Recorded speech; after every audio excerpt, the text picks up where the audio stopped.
지금은 전혀 예상치 않은 재난이 상시적으로 발생하는 이른바 뉴노멀의 시대입니다. 생방송 현장 리포트 날은 저희 KBC가 준비한 신개념 재난 방송입니다. 국민들의 생명과 안전, 재산, 심리적인 피해가 발생하는 곳은 물론 발생이 예상되는 지역까지 찾아가겠습니다. TV와 유튜브 생방송을 통해 지역의 한계, 편성의 한계, 정보의 한계를 뛰어넘는 재난 현장 리포트를 준비하겠습니다.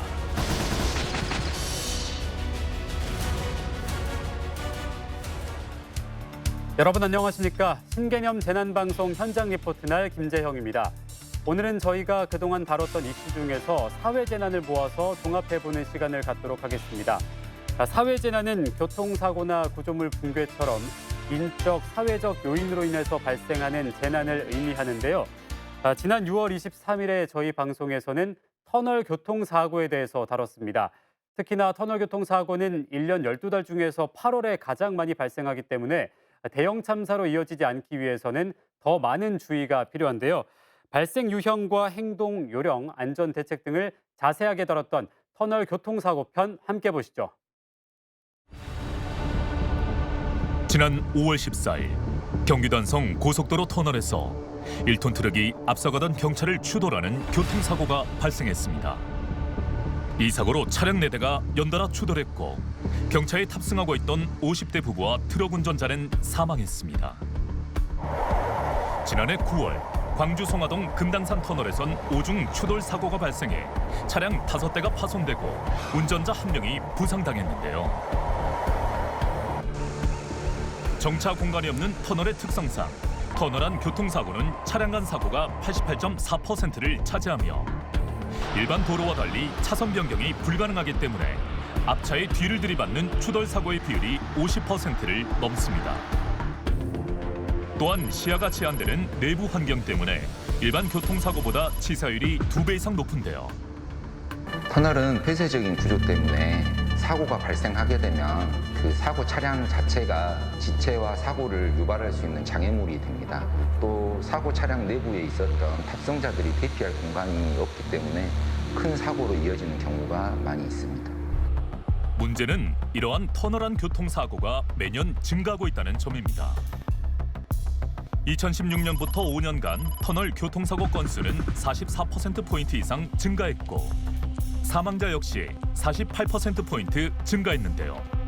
같은 기간 동안 감소 추세를 보이는 전체 교통사고 건수 및 사망자 숫자와는 상반된 수치입니다.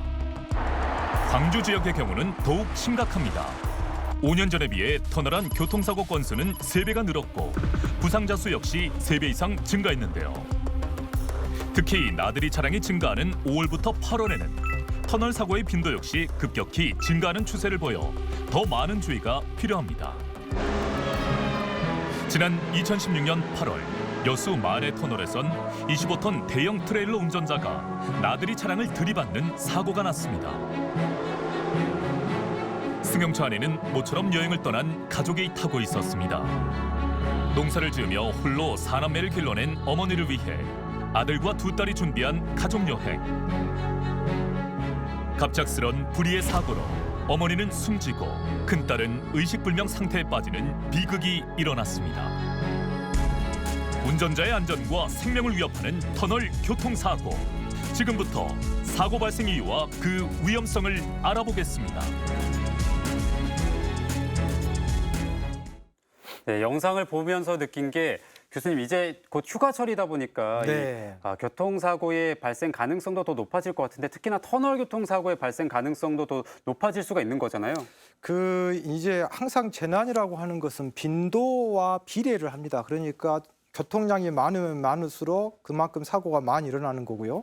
특히 이제 아무래도 여행 이 시즌에는 처음 가본 곳이기 때문에 아무래도 우리가 운전에 익숙치 않거든요. 그러다 보니까 더 많은 사고가 발생할 수 있습니다. 네, 또 영상에서 확인하실 수 있었던 게 사실 교통사고 하면 차 한 대와 또 차 한 대가 이렇게 부딪히는 장면을 많이들 떠올리실 텐데 네. 터널 내에서는 5중 이상의 추돌 사고가 굉장히 많이 발생하고 있습니다.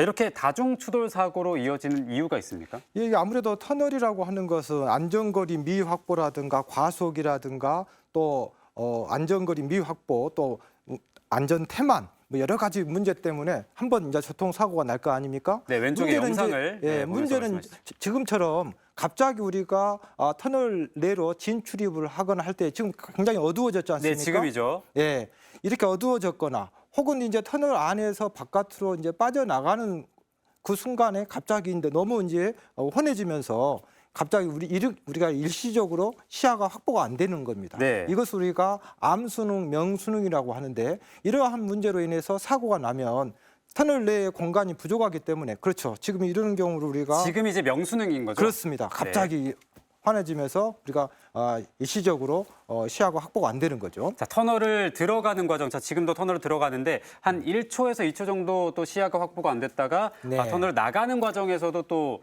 지금 영상에서 보시는 바와 같이 터널 내에 지금 굉장히 공간이 좁지 않습니까? 네네. 그렇기 때문에 한 번 사고가 나면 걷잡을 수 없는 사고가 연차적으로 발생하게 되고 제일 문제는 이 폐쇄된 공간이기 때문에 아무래도 어떻게 됩니까? 질식에 의한 사고가 더 발생될 수가 있는 거죠. 네, 그리고 이 터널 내 벽을 보면 사실 그렇습니다. 계속 같은 무늬가 이어지지 않습니까? 이 일반적으로 우리가 일반적인 고속도로에서 운전을 할 때는 주변에 있는 가로수라든가 어떤 주변 건물들이 지나가면서 네. 속도감이 있지만 이 그림처럼 터널은 어떤 기준점이 없고 어둡기 때문에 속도감이 아무래도 무뎌집니다. 그러다 보면 과속을 할 수밖에 없고 네. 그러다 보면 사고에 굉장히 취약한 거죠. 그리고 사실 이 터널을 보면 일반적으로 이렇게 2차선 도로기 때문에 폭이 좁다 보니까 피할 수 있을 가능성도 상당히 떨어질 것 같거든요. 그러다 보니까 지금 치명률이 굉장히 2배 이상 높아지고 있는 것입니다.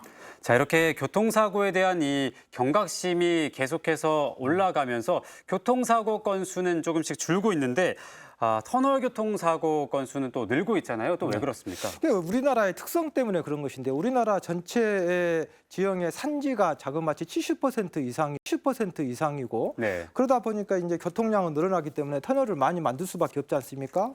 10년 전까지만 해도 우리나라의 전체 그 터널 교통 그 연장 길이가 910km였는데 10년 후에 지금 최근에 1897km니까 거의 2배가 넘었네요. 10년간에 갑자기 그냥 그동안에 늘었던 것보다 2배 정도 늘은 거죠. 그러다 보니까 터널에서 교통사고가 끊임없이 발생하고 있는 겁니다. 터널이 많아졌기 때문에 터널 교통사고 건수도 늘어날 수밖에 없다는 말씀이신 네, 거죠? 그렇습니다. 자, 이렇게 터널 사고에 대해서 계속해서 말씀을 드리고 있는데 아마 많은 분들께서 그럼 어디서 사고가 가장 많이 발생하느냐 이렇게 궁금해하실 것 같아서 저희가 준비를 했습니다. 저희 제작진이 터널 사고 빈도가 높은 터널들을 살펴봤는데요. 자, 먼저 이 뒤쪽에 화면을 보시면서 말씀을 좀 드리겠습니다. 네. 자, 터널 교통사고 현황 먼저 이 전국 범위를 놓고 말씀을 드리겠습니다. 가장 많이 발생한 곳이 경기도에 있는 중원터널 5년간 40건이 발생을 했습니다. 네, 이게 경기도 중원터널 그야말로 터널 재난 중에 악명 높은 곳인데요. 저 중원터널은 경기도의 광주와 수원을 연결하는 곳인데 네. 굉장히 사고가 많이 나오고 있습니다. 자, 경기 중원터널이 40건으로 가장 많았고 두 번째가 부산에 있는 황령터널 37건. 이 3건 차이긴 하지만 역시나 많은 수치를 기록을 했습니다. 그렇습니다. 주로 수도권에서 아무래도 많이 발생하고 있는데요. 우리나라 전체 터널 사고의 순위로 한 32건에서 서울이 한 8곳으로 제일 많았고 그다음에 경기도에서 7곳, 그다음에 부산이 6곳으로 그다음 순이었습니다. 자, 그리고 3위를 보면 또 부산이에요. 백양터널에서 33건이 발생을 했고요. 그렇습니다. 예.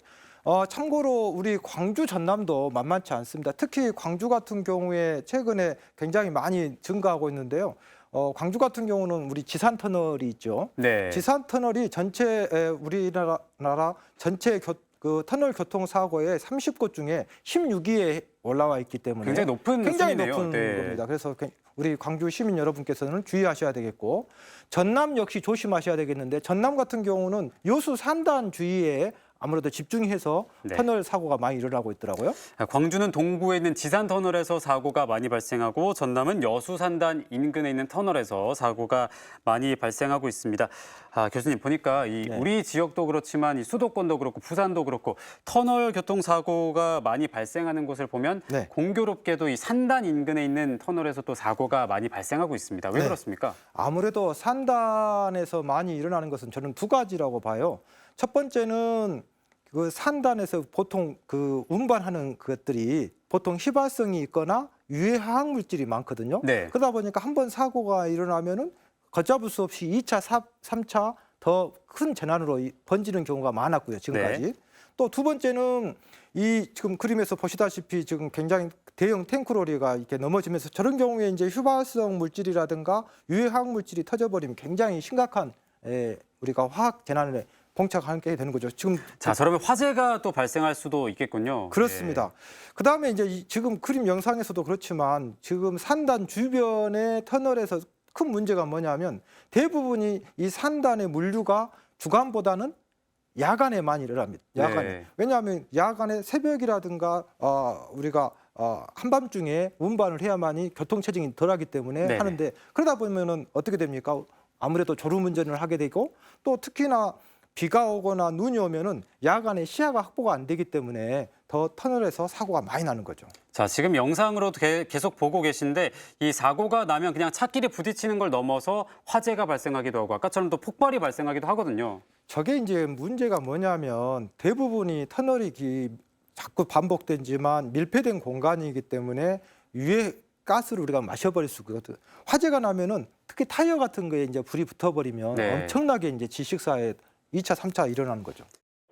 터널 교통사고가 유발한 2차 사고, 그 심각성을 담은 영상을 준비했습니다. 영상 함께 보시죠. 2020년 전북 남원 3해 2터널. 눈길에 트레일러 한 대가 미끄러지기 시작하자 뒤따라오는 차들이 깜박이를 키며 정차합니다. 하지만 탱크로리 한 대가 미처 멈추지 못하고 서 있는 차량들을 덮치면서 전복되는데요. 뒤이어 속도를 줄이지 못한 탱크로리 차량들의 충돌로 불이 붙으면서 2차 사고인 폭발과 화재로 이어졌습니다.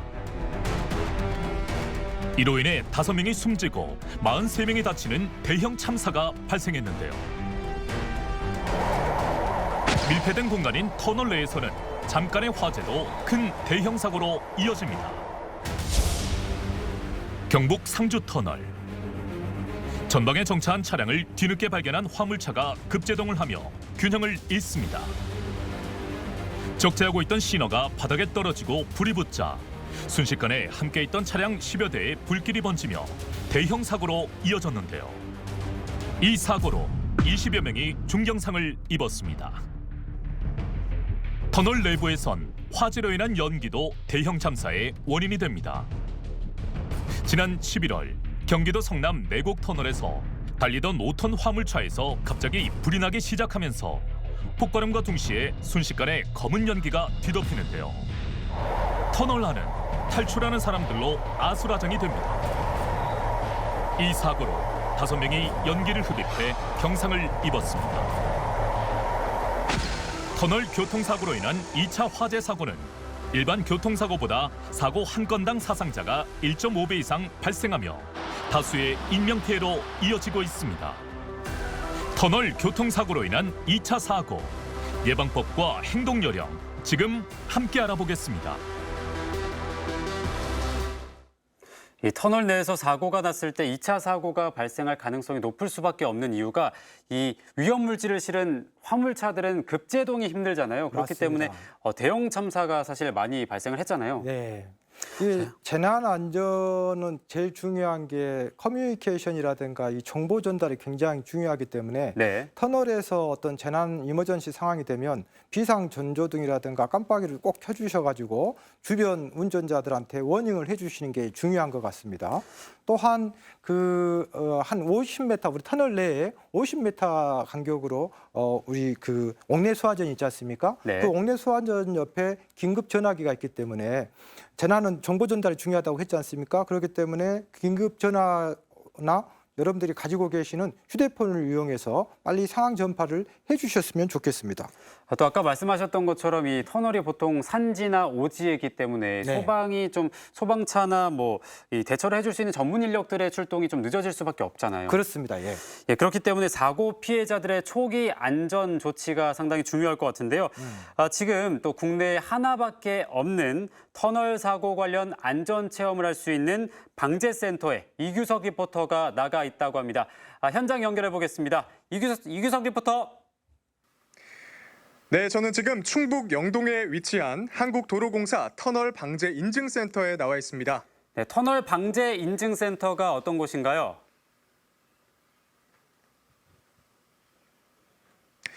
네, 이곳은 터널 내에 화재나 정전 사고가 발생을 했을 때 그 상황을 완전히 똑같이 재현할 수 있는 국내 최초, 국내 유일의 안전교육 체험 시설입니다.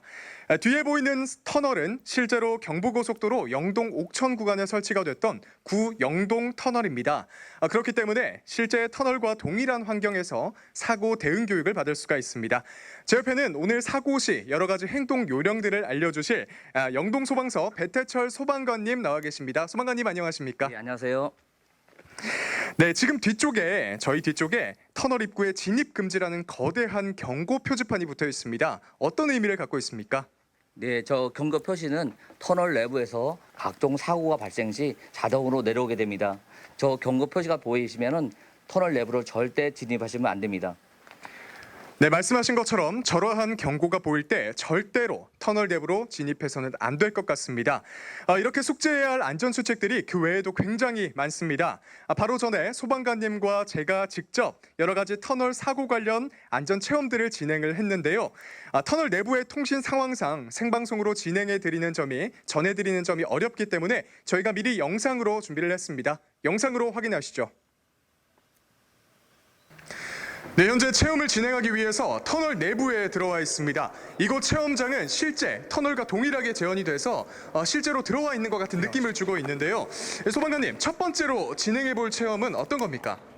네, 이곳 터널 체험장에서는 피난 연결 통로 위치 및 피난 갱도 체험을 해보도록 하겠습니다. 네, 함께 들어가 보시죠. 네, 들어가시죠. 네. 지금 굉장히 연기가 많이 들어차 있습니다. 실제로 화재가 발생한 것처럼 너무나 급박한 환경이 지금 보여지고 있는데 실제로 사고가 났다고 생각하면 굉장히 아찔한 모습인 것 같습니다. 이런 곳에서는 어떻게 대처를 해야 합니까? 네, 실제 화재 현장에서는 짙은 농연으로 인해서 시야 확보가 어렵습니다. 이럴 경우는 코와 입을 막으시고 그다음에 자세를 최대한 낮춰주시고요. 가까운 피난구 유도등을 빨리 찾으시면 되겠습니다. 네, 이렇게 허리와 고개를 숙이고 주변을 둘러보니까 옆쪽에 피난 유도등이 보이고 있습니다. 네, 지금 피난 유도등에 적혀있는 방향으로 한번 저희가 직접 이동해 보도록 하겠습니다. 가시죠. 지금 앞쪽이 하나도 보이지 않아서 너무나 답답함이 느껴지는데요. 앞쪽에 비상구라는 글씨가 갑자기 보였습니다. 이건 어떤 문입니까? 네, 이 피난 갱도 같은 경우는 그 연기 확산을 차단하기 위해서 슬라이딩 구조로 되어 있습니다. 그래서 이 문을 열고 나가시면 자동으로 60초 후에 닫히는 구조입니다. 나오겠습니다. 네, 슬라이딩으로 제작된 문을 열고 직접 비상구를 탈출을 했습니다. 앞쪽이 하나도 보이지 않는 아주 급박한 상황이었는데요. 바로 다음에 체험해볼 두 번째 체험은 어떤 건지 한번 현장으로 이동해 보도록 하겠습니다. 네, 소방관님, 두 번째로 체험해볼 건 어떤 겁니까? 네, 이 시설은 옥내 소화전 시설입니다. 네, 이 옥내 소화전이라고 하는 건 우리가 일상생활에서 많이 본 것 같긴 한데 어떻게 이용하는지는 사실 잘 모르는 사람이 많은 것 같습니다. 저도 잘 모르겠는데 한번 설명을 해주시죠. 예, 옥내 소화전에서 간단히 설명을 드리겠습니다. 이게 위에 보시면은 발신기 시설이 있는데 이 발신기에 보면은 버튼이 있습니다. 화재 났을 때는 이 발신기를 누르게 되면은 도로관리부서 상황실로 연결되니까 바로 이렇게 조치를 해주시면 되고요. 이 아래쪽에 보면 그 소화전 함이 있는데 소화전 함은 이렇게 열어주시면은 안에 소방 호수가 적재되어 있습니다. 그러면 이 사용법은 소방 관창하고 소방 호수를 바닥에 내려놓으시고요. 그 다음에 여기는 그 밸브를 시계 반대 방향으로 돌려주시면 되겠습니다. 네, 그러면 호스를 바닥에 내려놓고 물을 돌린 다음에 불이 난 곳을 향해서 물을 쏘면 되는 거죠? 예, 그렇게 사용할 때 되겠습니다. 네, 지금 저 멀리에는 불타고 있는 자동차의 모형이 보이고 있는데 제가 직접 이 소화전을 이용해서 불을 한번 꺼보도록 하겠습니다. 사용해 보시죠. 네.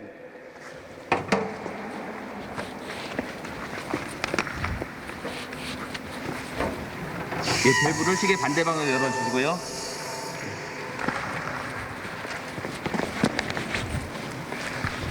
네, 모형을 향해서 물을 뿌리고 있습니다. 굉장히 수압이 강하기 때문에 들고 있기가 힘이 듭니다. 하지만 실제 상황이라고 생각하면 체력적으로 버티면서 이렇게 소화를 해야 될 것 같습니다.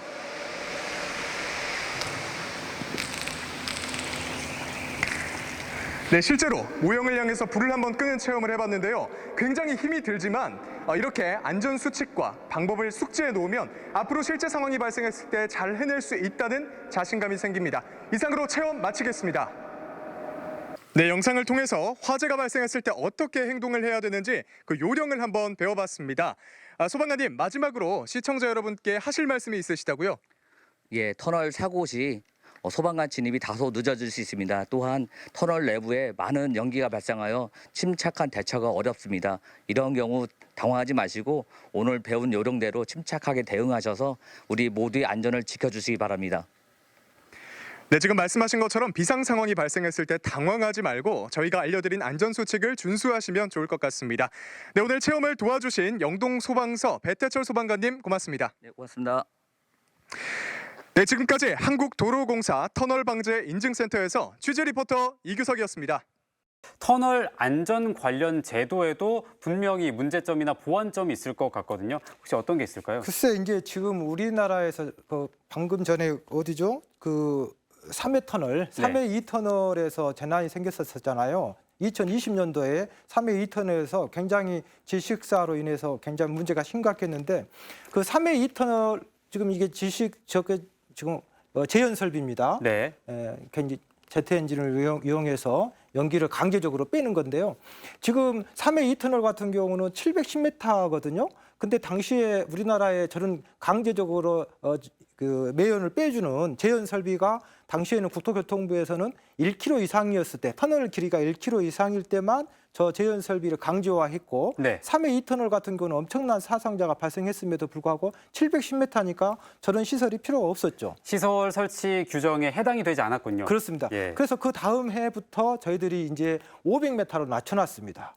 근데 전국에 지금 문제가 뭐냐면 전국에 약 2,700여 개의 터널이 있는데 그중에서 500m 또 안 되는 게 굉장히 많고 네. 또 그 이후에 이제 2021년 이후에도 우리가 500m가 넘어가는 것도 지금 예산 문제 때문에 재현 설비를 아직 못 하고 있거든요. 아직 완비가 안 된 거군요. 안 된 거죠. 네. 그래서 전체 지금 제가 알기로는 총 2,700여 개의 터널 중에 아직 지금 재현 설비가 안 돼 있는 게 약 2,000여 개가 되기 때문에 네. 굉장히 심각한 상황이죠. 2차 사고가 발생했을 때 화재가 발생하고 연기가 나왔을 때 연기를 좀 빼줘야 되는데 네. 아직까지 500m 이하인 곳은 또 설비가 설치가 안 돼 있고요. 안 해도 되니까. 예. 네. 사실 이게- 500m라고 해도 예. 이게 굉장히 긴 거리잖아요. 이게 빈익빈 부익부거든요. 서울시 같은 경우는 2018년도에 중앙정부에 관련된 법이 개정되기도 전에 먼저 본인들 예산이 있으니까 빈익빈 부익자 거기서 서울시 같은 경우는 250m마다 재현 설비 250m가 넘어가면은 재현 설비를 하게 해놨거든요. 네네. 그리고 또 정전이 일어나면 위험하다고 했잖아요. 저런 것들이 작동이 안 되니까. 그러니까 서울시 같은 경우는 무정전 시스템이라고 해가지고 정전이 되더라도 바로 바이패스로 전기가 공급되는 네. 이런 좀 서울시 같은 경우는 굉장히 잘하고 있기 때문에요. 서울시의 정책을 오히려 국가에서 범정부적으로 해야 되지 않나 개인적으로 그런 생각을.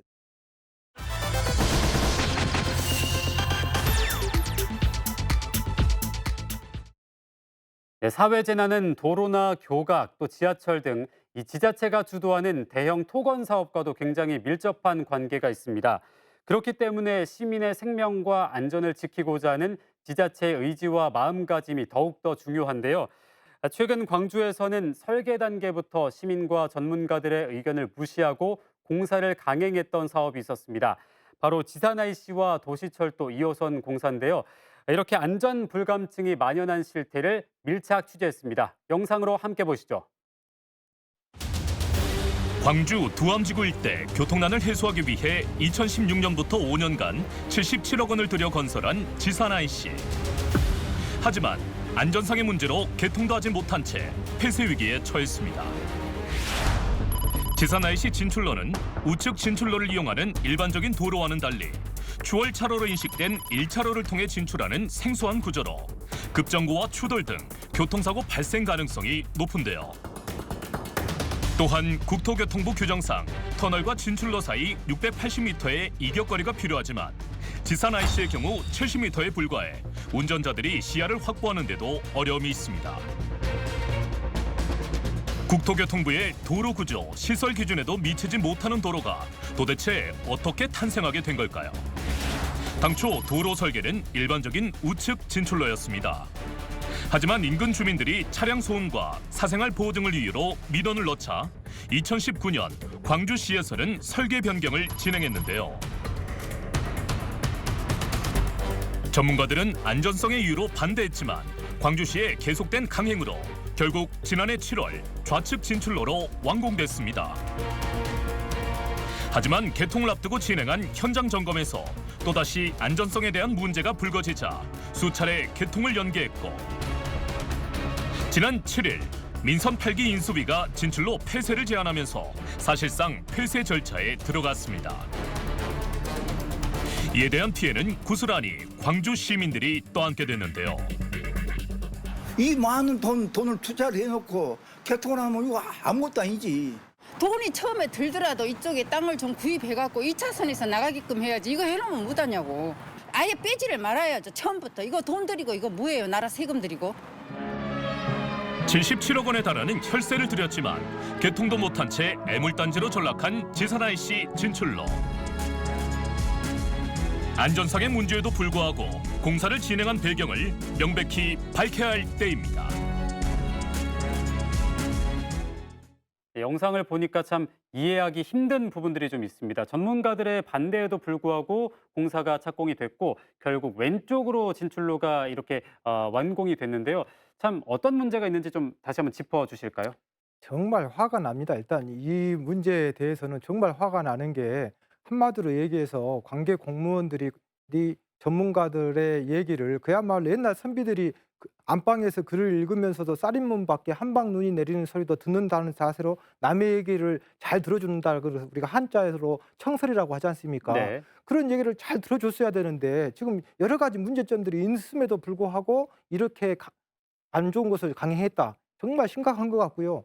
그다음에 인근 그 공사 현장에 인근 주민들이 민원이 들어왔다 하더라도 그것을 정말 안전을 최선으로 생각했다면 그렇게 무리하게 상식적으로 생각해 보세요. 1차로는 추월차로입니다. 그럼 추월차로고 지금 제일 큰 문제가 지산 IC가 지산 터널 같은 경우는 지금 그 영상에도 나오지만 네. 광주 전남에서 가장 안전사고가 많은 곳이 지산 터널이고 네. 전국에서도 11번째로 위험한 터널이 여기입니다. 그 터널 나오자마자 저렇게 지산 IC를 만들었다. 그것도 1차로 추월차로에서 갑자기 저 그림 영상 보시다시피 갑자기 들어가야 되지 않습니까? 네. 굉장히 지금 위험하죠. 자, 지금도 끼어들기 하기에는 1차로의 차가 너무 빠르게 움직이기 때문에 끼어들기가 상당히 힘든 그런 상황이 보이고 문제는 있습니다. 본인도 문제지만 갑자기 브레이크를 밟으면 그 다음 이제 운전자들까지 문제가 생길 수 있잖아요. 그렇습니다. 자, 터널을 빠져나오자마자 지산 IC 진출로가 이렇게 나와 있기 때문에 사실 2차로나 3차로 있다가 1차로로 끼어들기를 해서 지산 IC로 빠져나가기 지금 굉장히 여기 어려운 상황이죠. 보시면 이제 터널에서 막 나오자마자 지금 나들목으로 나가는 거지 않습니까? 네. 저게 제일 큰 문제가 원래는 국토부 규정상 680m 조금 더 진행하다가 저런 식으로 빠져나가야 되는데 터널에서 나오자마자 저렇게 하다 보면은 재난 안전이라고 하는 것은 네거티브 어프로치거든요. 저희들이 네. 무슨 얘기냐면 불안전하고 미흡한 것을 찾아가지고 안전을 도모하자고 하는 것인데 어떻게 된 게 설계 단계에서부터 불안전하고 미흡한 것을 만든다는 자체가 저런 발상 자체가 재난 안전을 하는 사람으로서 굉장히 납득이 안 가는 거죠. 사실 전문가가 아니고 일반적인 운전자여도 이게 일반 시민들도 지금 똑같이 얘기하고 있지 않습니까? 그렇습니다. 네. 자, 이렇게 지산 터널 자체가 또 사고가 광주 전남에선 가장 네. 많은 터널 중에 하나고요. 네. 전문가의 의견을 무시하고 안전보다는 이 정치적으로 또 경제적인 논리를 따져서 이렇게 좀 위험한 도로가 만들어진 것 같습니다. 안전하려면 죄송한 얘기지만 어떤 민원이라든가 여러 가지 정치라든가 이런 이해타산을 떠나서 안전만 바라보고 우리 용비어청가에도 나왔지 않습니까? 뿌리 깊은 나무 바람이 아니 몇세. 안전에 대한 원칙은 공고히 가져야 되는데 자꾸 이런 것이 흔들리니까 문제가 있다고 생각합니다. 네, 지금 실제로 얼마나 위험한 상황인지 저희가 이 현장에 취재 리포터가 나가 있습니다. 현장에 한웅희 리포터 나가 있습니다. 한웅희 리포터. 네, 저는 지금 터널과 터널 사이에 조성된 지산 IC 진출로에 나와 있습니다. 네, 지금 안전 문제로 차량 운행이 안 되고 있는 것 같은데 맞습니까? 네, 그렇습니다. 현재는 안전성 문제를 이유로 이렇게 차량이 들어갈 수 없게 바리케이드로 길을 막아둔 상태입니다. 실제로 바로 옆 도로를 보시면 1차선을 운행하는 차들의 속도가 굉장히 빠른 것을 확인할 수 있습니다. 만약에 운전자가 이 진출로를 이용하고자 한다면 저렇게 빠르게 달리고 있는 차들 사이로 차선 변경을 해야 되기 때문에 굉장히 위험할 수도 있는 그런 상태입니다. 네, 지금 현장에 참여자치 21 조선익 공동대표 나오셨는데요. 어떤 문제가 있었는지 자세한 얘기 나눠보겠습니다. 안녕하십니까? 네, 안녕하십니까? 네, 개인적으로도 이렇게 터널에서 나오자마자 1차선에서 왼쪽으로 빠지는 위험한 도로를 처음 봤는데 이렇게 위험한 도로가 탄생하게 된 가장 큰 원인은 무엇일까요? 글쎄요, 일단 터널과 터널 사이라는 이유도 있어서 위험하겠지만 두암지구 IC와 중심사로 가는 방향에 IC가 있습니다. 그래서 약 30km에서 4km 사이에 IC가 다시 생긴 거고요. 그리고 IC의 양쪽을 보시면 상가시설이 많이 있거나 또는 주거시설이 되게 많이 있는 지역이 아니거든요. 그래서 IC를 만들어야 될 필요성이 있었는지가 저는 개인적으로 궁금을 한데 결론적으로 IC를 만들 필요성이 없는 지역에 IC를 내면서 지금 안전상의 문제로 개통을 못하고 있다고 하는 부분까지 겹쳐가지고 이 되게 실패한 행정의 하나로 지금 보여집니다. 네, 그러면 그렇게 필요성이 없는 아직 확인되지 않은 도로가 만들어지기까지 그런 결정 과정상의 문제점은 없었나요? 일단은 서두에 말씀드렸다시피 이 구간에 지금 IC를 만들어야 될 필요성이 객관적으로 좀 이해가 되지 않는 상황이고요. 그럼에도 불구하고 설계를 한 이후에 보통 오른쪽으로 IC가 빠지기 때문에 주민들 입장에서도 여기에 IC가 생긴다면 오른쪽으로 IC가 날 거라는 걸 충분히 예측을 하고 있었던 상황일 겁니다. 그러나 아이러니하게도 설계가 된 이후에 주민들 공청을 해서 주민들 반대가 불보듯 뻔할 거라는 걸 알고 있었을 것 같은데 또 그 주민들의 반대 의견만 받아가지고 또 출구를 왼쪽으로 바꿨다는 것도 석연치 않은 행정 과정인 것으로 좀 생각이 듭니다. 네, 그렇다면 만약에 지산 IC가 최종적으로 폐쇄 결론이 난다면 그에 따른 피해는 어떤 것이 있을까요? 일단은 설계 비용과 공사 비용에 대해서 손실이 발생을 하기 때문에 1차적인 피해가 생기는 거고요. 그다음에 이 시설물을 원상 회복시키려면 또 비용이 들어가는 거고 방치를 하자니 또 이 시설물에서 어떤 사고가 발생할 수도 있는 거 아니겠습니까? 그래서 지금 경제적 피해도 발생을 할 뿐만 아니라 인근 주민들이 입는 피해도 있기 때문에 그다음에 광주 시민들이 또 적정한 구간에 IC를 개통했다면 좀 더 순환도로를 편하게 이용할 수 있었을 건데 불필요한 부분에 IC 개통을 시도했기 때문에 또 교통을 순환도를 이용하는 그 교통자들 입장에서도 불편함이 계속될 것 같습니다. 네, 그러면 끝으로 이렇게 재발 방지를 위해서 지자체와 관련 단체에 바라는 점이 있다면 말씀 듣고 인터뷰 마무리하겠습니다. 일단은 공청회라고 하는 과정을 통해서 지금 오른쪽에서 왼쪽으로 바뀌었다고 하는 부분이 과거 공청회를 하는 것과는 좀 다르게 결과를 반영한 걸로 보여지기 때문에 좀 공청회를 좀 내실 있고 실질적으로 해야 된다고 주문을 드리고 싶고요. 그다음에 IC가 왜 여기에 필요한지 지자체에서 아직까지 설명을 하고 있지 못하는데 여기에 IC가 필요한 이유에 대해서 좀 납득할 만한 설명이 필요할 것 같고 이 폐쇄 여부를 떠나서 지금 설계 변경을 하게 된 근본적인 이유에 대해서도 납득할 만한 좀 설명이 필요할 것 같습니다. 네, 말씀 감사합니다. 네, 이곳 지산 IC는 77억이라는 국민들의 혈세가 투입된 만큼 사업 추진 과정에 대한 아주 철저한 진상조사와 함께 향후 지산 IC 활용 방안에 대해 아주 책임 있는 조치가 필요해 보입니다. 지금까지 지산 IC 진출로에서 취재 리포터 한웅이었습니다. 네, 저희가 이렇게 77억 원의 사업비라고 얘기를 했는데 77억을 이렇게 써서 지은 지산 나들목에서 그렇게 바리케이트를 쳐놓고 저희가 인터뷰를 진행할 정도로 참 안타까운 상황이 이렇게 일어나게 됐습니다. 일단 지산 IC 존폐 문제에 대해서 좀 얘기를 나눠봐야 될 것 같은데요. 네. 일단 혈세가 투입됐기 때문에 쉽게 폐쇄 결정을 내리기 어려울 거라고 봤는데 네. 폐쇄에 대한 이야기가 조금씩 많이 나오고 있습니다. 지금 이 결론을 보면 제가 자주 얘기하는 얘기가 있지 않습니까? 재난 안전은 선제적인 복지요, 선제적인 행정이 되어야 된다.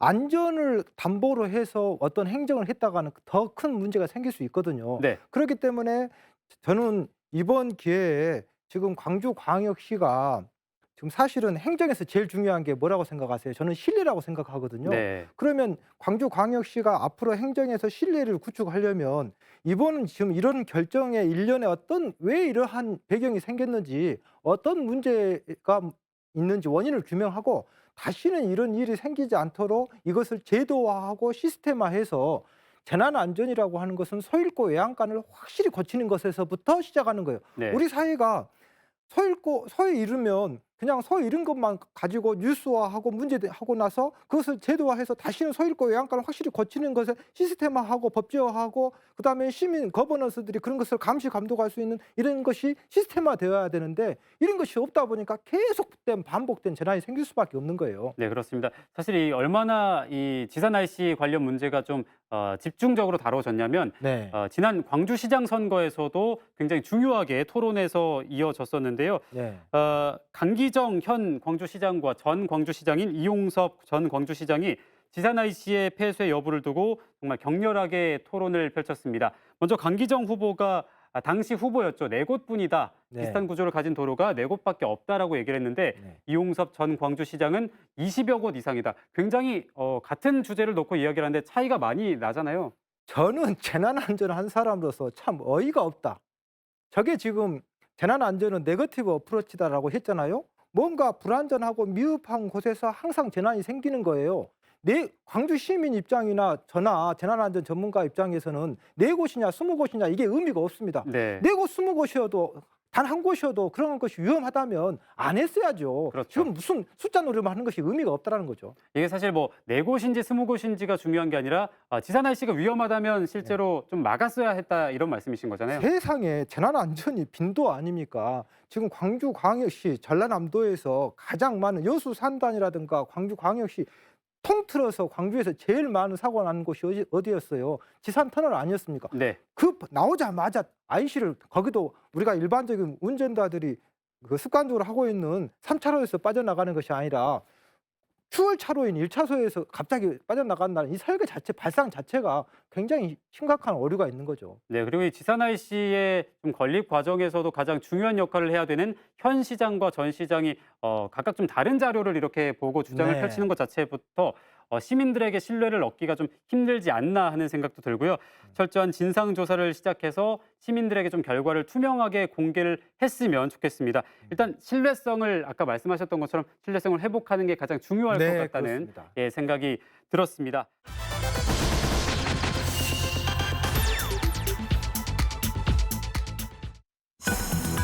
지난 2019년 첫 삽을 뜬 광주 도시철도 2호선. 광주시청부터 광주역에 이르는 17km 구간, 광주역부터 첨단지구를 거쳐 시청에 이르는 20km 구간, 백운광장부터 효촌역에 이르는 4.8km 지선 구간, 총 3단계로 나뉘어 건설 중인데요. 하지만 지난 29일 민선 8기 인수위에서 2023년 개통 예정이던 도시철도 2호선 사업은 공사 기간 내 완공이 불가능하다고 밝혔습니다. 예상되는 공사 지연 기간은 3년에서 5년. 3단계의 경우는 사업비 2,200억 원 중 확보한 예산이 5억 원에 불과해 공사 추진이 불투명하다는 전망까지 나오고 있는데요. 또한 인수위의 조사 결과에 따르면 광주시는 2019년 6월 토목공사를 발주할 때부터 이미 54개월가량 개통이 지연될 것이라는 걸 인지하고 있었는데요. 관련 사실을 투명하게 공개하지 않고 숨기고 있다가 문제가 오히려 커진 게 아니냐는 지적도 나오고 있습니다. 이제 사실은 저희도 생각이 됐어요. 1단계 이제 종사 협의하고 그때 하자고 얘기가 됐었는데 사실은 인가 출발인데 벌써 그렇게 한다면 2단계 종사비 협의하고 그때 발표한 거 있으면 좋겠다 그렇게 전화한 거죠. 처음에 출발할 때부터 공개 연장한다 그러면 협의에 어려움이 많거든요. 예상보다 공사 기간이 늘어남에 따라 극심한 교통정체, 소음, 분진 등으로 인한 시민들의 피해도 커지고 있는데요. 저희가 이제 여기 2층이라 엄청 시끄러워요. 그런 소음 문제도 있고 하여튼 교통 체증이 여기 한번 저 로터리를 가려고 하면은 그 빠져나가려고 하면 한 신호를 3번 정도는 거쳐야 돼. 주차할 데가 없어 그러. 왜? 저러고 공사를 하고 있어 보니까 공사하는 팀들이 또 주차할 곳도 있어야 되잖아요. 그러니까 인근 여기다가 다 주차를 해놔 보니까 바람 불고 그럴 때는 먼지도 엄청 날리기도 하고요. 이 밖에 수시로 청소를 해도 안 될 정도예요. 앞으로 남은 공사가 언제 어떤 방식으로 진행될지 여전히 공개되지 않고 있는데요. 철도 공사로 인한 시민들의 피해를 해결할 수 있는 대책 마련이 시급합니다. 네, 영상을 보니까 이 공사 시작부터 문제가 좀 있었지 않을까 하는 생각이 드는데요. 공사의 중요성과 뭐 이런 이 규모나 기간에 비해서 좀 준비 기간이 좀 미흡했다라는 생각도 드는데 어떻습니까? 저는 지금 이 일련의 문제가 우리 광주광역시가 수기와 투명성이 없다.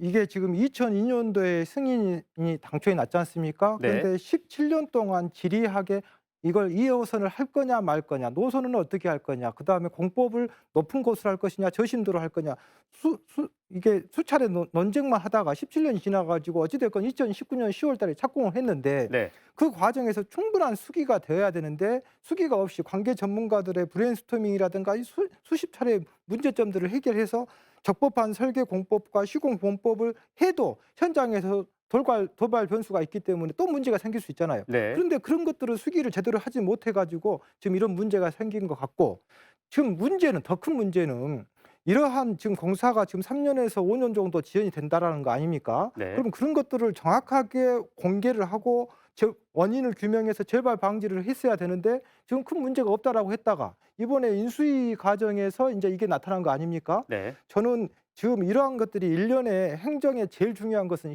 신뢰인데 이런 것들이 지금 굉장히 큰 문제인 것 같습니다. 사실 1호선과는 여러 가지로 좀 차이가 있습니다. 먼저 신림선 경전철과 동일한 고무차륜 및 무인 운전 방식으로 운영이 되고요. 또 저심도 공법과 일양 일편성을 채택했습니다. 이런 방식들이 효용성과 안정성이 좀 충분히 검토가 됐다고 보시나요? 일단은 일반적인 그 지하철 공사는 보통 15m에서 25m로 이렇게 굴착을 하는데 네. 우리 광주광역시의 지하철 2호선 같은 경우는 저심도입니다. 그래서 한 5m에서 7m 정도만 굴착을 하는 거죠.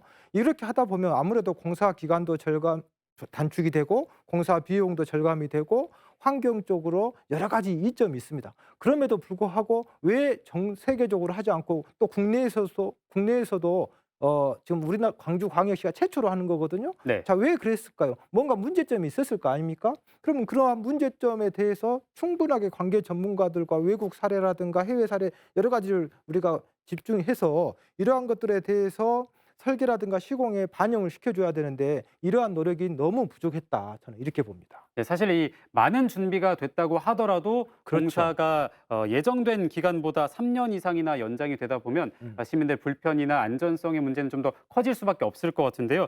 최근 공사 현장 인근에서는 마을의 주택 외벽이 무너지는 사고까지 잇따라 발생하고 있습니다. 지금 현장에 저희 취재 리포터가 나가 있습니다. 취재 리포터 연결해 보겠습니다. 이규석 리포터. 네, 이곳은 옆쪽에 보이는 도시철도 2호선 현장과 바로 가까이 맞닿아 있는 주택가인데요. 주민들은 공사가 시작된 이후부터 진동과 분진, 그리고 굉장히 심각한 소음으로 인해서 많은 피해를 겪고 있습니다. 직접 주택 안쪽으로 입장을 해서 들어가서 한번 살펴보도록 하겠습니다. 네, 안쪽으로 들어오면 가장 먼저 보이는 것들은 밑에 있는 이 깨진 바닥, 그리고 매벽도 이렇게 균열이 많이 가 있는 모습을 볼 수 있습니다. 그리고 아래쪽에는 쇠로 만들어진 지지대까지 보이는 모습인데요. 혹시나 건물이 무너지지는 않을까 굉장히 두려운 마음에 이렇게 지지대를 설치한 모습을 볼 수가 있습니다. 위쪽으로 이동을 해서 계단을 타고 2층으로 한번 이동을 해보도록 하겠습니다. 네, 이렇게 올라가다 보면 또 가장 먼저 보이는 게 바로 균열이 보이는 이 외벽입니다. 이렇게 처참하게 깨져 있는 모습을 볼 수가 있는데 혹시나 더 깨지지 않을까 하는 모습에 이렇게 쇠를 박아놓은 모습까지 볼 수가 있습니다. 네, 이런 여러 가지 피해들을 생생하게 한번 들어보기 위해서 주민분을 만나보려고 합니다. 네, 오늘 직접 피해를 겪고 있는 주택가의 주민을 만나보겠습니다. 네, 안녕하십니까? 네, 안녕하십니까. 네, 지금 여러 가지 피해를 저희가 살펴보면서 올라왔는데요. 창틀도 뒤틀린 모습이 보이고 창문도 제대로 닫혀지 않는 모습, 이런 것까지 다 저희가 살펴봤습니다. 이렇게 시멘트가 떨어져 나가고 이런 다양한 피해들을 한번 어떤 게 있는지 말씀해 주시죠. 예, 그 앞 담이 무너지고요. 여기 부속 건물인 그 올라가는 계단이나 화장실, 연탄광 모두 이 창고들이 전부 다 그 위에 슬라브가 좀 깨져버렸어요. 그래서 도저히 할 수가 없는데 그것을 지금 고쳐준다고는 했는데 고쳐지지 않고 있어요. 그냥.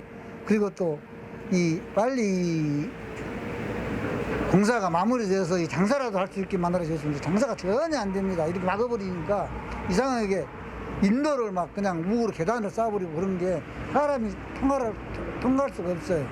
장사가 되지 않는데 빨리 좀 조속히 좀 시정을 해줬으면 좋겠습니다. 네, 말씀 주신 상황이 어서 빨리 해결되기 위해서 여러 가지 보상책도 마련이 돼야 할 텐데요.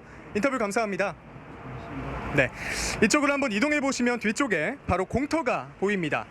이 공터는 최근 일주일 전까지만 해도 주택가가 마련돼 있던 곳인데요. 안전진단에서 즉각 사용을 중단해야 하는 2등급 판정을 받으면서 현재는 즉시 철거된 상태입니다. 광주시는 이렇게 예산을 투입해서 주택을 철거하고 또 피해를 보상하기로 약속한 상태인데요. 이번에는 직접 전문가분 광주시 경실련 오주섭 사무처장님을 만나서 지하철 공사가 어떻게 진행이 되고 있는지 한번 이야기 나눠보도록 하겠습니다. 안녕하십니까? 네, 안녕하세요. 네, 여러 가지 여쭤보고 싶은 게 너무나 많습니다. 일단 시민들이 공사에 대한 반응이 굉장히 싸늘한 모습을 볼 수가 있는데 이 도시철도 2호선 건설의 문제점은 무엇일까요? 네, 사업비가 증가하면서 공사 기간이 연장되는 점이 가장 큰 문제인데요. 당초보다 사업비가 대폭 증가하면서 국제기관인 한국개발연구원이 사업계획 적정성을 재검토하고 있는 상황입니다. 올해 연말쯤 결과가 나오면 광주시와 기획재정부가 총사업비 협상을 벌일 건데요. 이제 돌이켜보면 2018년도 공론화 당시에 광주시는 2조 2천억 원이면 사업이 가능하다 이렇게 주장을 했고 시민대책위는 3조 원이 넘게 예산이 들어간다 이렇게 주장을 했습니다. 결과적으로 광주시가 기획재정부에 3조 1,500억 원의 예산을 재신청을 했으니까 시민대책위의 주장이 타당했다 이렇게 보여지죠. 이 절도도 2호선 사업은 국비가 60% 그리고 광주시 재정이 40%가 투입이 됩니다. 따라서 당시에 광주시가 전문가들의 의견을 좀 충분히 반영해서 사업계획을 세웠으면 어땠을까 하는 그런 아쉬움이 좀 크죠. 네, 말씀해주신 공론화 단계에서부터 이런 문제가 발생했을 때 어떻게 보상이 돼야 되고 해결이 돼야 될지 여러 이야기를 미리 나눠봤으면 어떨까 하는 아쉬움이 듭니다. 그러면 앞으로 광주시에서는 어떤 대책을 마련하고 또 어떤 노력을 해야 할까요? 네, 강기정 시장께서도 돌쇼도 2호선 사업의 문제에 대해서 충분하게 파악을 하셨을 거라 생각합니다. 그리고 이제 민선 8기가 이제 시작을 했잖아요. 그래서 민선 7기를 탓하지 말고 기획재정부와 총사업비 협상에 총력을 기울여야 되지 않을까 이렇게 생각을 합니다. 그리고 사업비 증가로 인한 공사기가 연장이 돼 시민들께 투명하게 공개를 하고 그리고 협조를 구할 것은 구하고 또 양해를 구할 것은 구해야 되지 않을까 이렇게 생각을 합니다. 그래야 이제 시민들께서 광주시 행정에 대해서 신뢰를 할 수가 있겠죠. 네, 지금 공사가 진행되고 있는 이 2호선의 실태가 어떤지 그리고 어떻게 해결이 돼야 되는지 여러 가지 이야기를 들어봤습니다. 사무처장님 감사합니다. 네, 고맙습니다. 네, 도시철도 2호선 공사 기간이 연장되면서 시민들의 불편이 계속해서 커져만 가고 있습니다. 하루빨리 개통 지연에 따른 문제를 해결하고 또 대책을 마련하는 것이 시급해 보입니다. 지금까지 산수동에서 취재 리포터 이규석이었습니다. 정말 이 날것의 현장 그대로를 보니까 네. 정말 생각보다 상황이 좋지 않다는 걸 느낄 수가 있었습니다. 광주 도시철도 2호선 공사 관련해서 최근에 이용섭 전 광주시장이 SNS에 자신의 의견을 남겼습니다. 시운전 기간을 대폭 단축하고 여러 공사를 병행하면 개통 시기를 크게 앞당길 수 있다는 취지의 의견을 남겼는데요.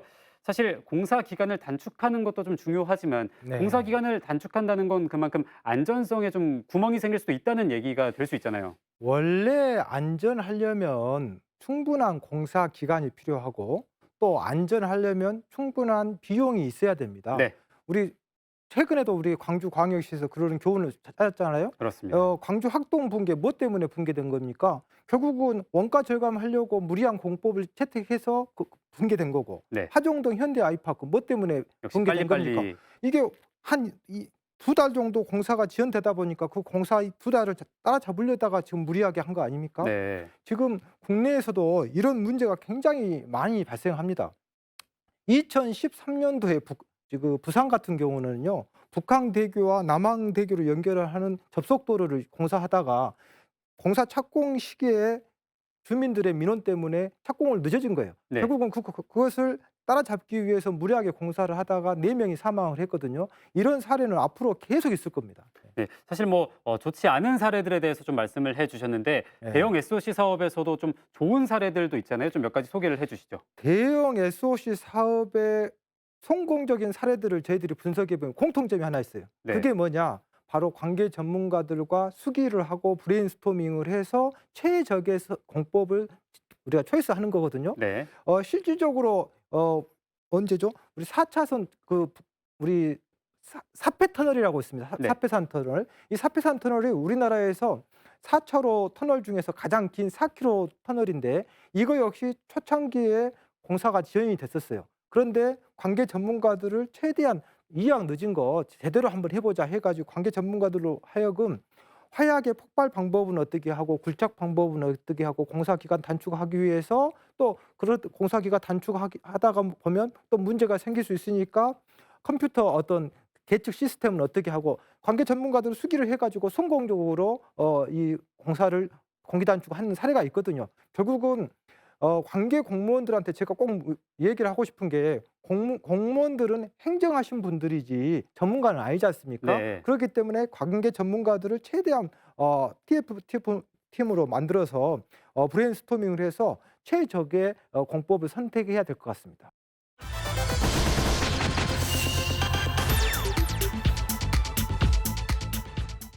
네, 현장 리포트 날 오늘은 사회 재난에 대해서 알아봤습니다.